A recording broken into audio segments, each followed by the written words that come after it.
അബ്രഹാമേ, I am L ശദ്ദായ്, ഞാൻ സർവശക്തനായ ദൈവമായ യഹോവയാകുന്നു.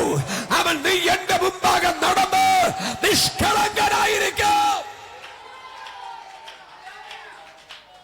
ഇന്ന് പകൽ എന്നെ കേൾക്കുന്ന പ്രിയപ്പെട്ടവരെ, കഴിഞ്ഞ 24 വർഷം കൊണ്ട് ദൈവം സംസാരിച്ചുകൊണ്ടിരിക്കുന്നത് നിന്റെ ജീവിതത്തിൽ വെളിപ്പെടാൻ സമയമായി.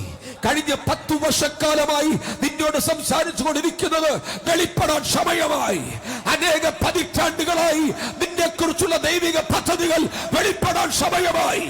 അമ്മയുടെ ഉദരത്തിൽ ഉരുവാകുന്ന മുന്നേ ദൈവം നിന്നെ കുറിച്ച് പദ്ധതിയിട്ടതിന് നിറവേറാൻ സമയമായി.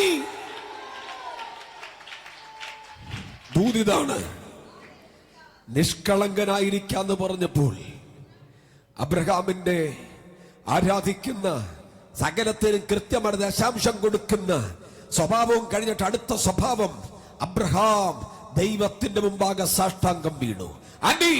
അങ്കിളേ, കുഞ്ഞേ, ഇന്ന് മകൾ ദൈവം നിന്നോട് പറയുന്നു, ലോകത്തൊരുത്തന്റെ മുമ്പിൽ അവൻ നീ വീടില്ലേലും ദൈവത്തിന്റെ മുമ്പാകെ വീടുവാൻ തയ്യാറാണെങ്കിൽ നിന്നെ തടയുവാൻ ഉലകത്തിൽ ഒരു ശക്തികൾക്കും കഴിയില്ല.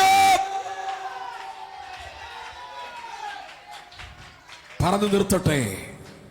ബൈബിൾ പറയുകയാണ്, നെടുമ്പാട് വീണ് കിടക്കുന്ന അബ്രഹാമിന്റെ മുഖത്ത് നോക്കി കർത്താവ് പറയുകയാണ്, ഞാൻ നിന്നെ അധികമായി വർദ്ധിപ്പിക്കും. ചെറുതായിട്ടല്ല. സഭയോട് പരിശുദ്ധാത്മ പറയുകയാണ്, തടസ്സങ്ങളെ തകർത്തുകൊണ്ട്, വെല്ലുവിളികളെ തകർത്തുകൊണ്ട്, ഇരുമ്പൊടാമ്പലുകളെ തകർത്തുകൊണ്ട്, താമ്രവാതിലുകളെ തകർത്തുകൊണ്ട്, ആമേൻ, ജാതീയ ശക്തികളെ തകർത്തുകൊണ്ട്, അവൻ ലോകത്തിന്റെ അറ്റത്തോളം എത്തുന്ന ഒരു വർദ്ധനവ് ദൈവം തരുമെന്ന് ഇന്ന്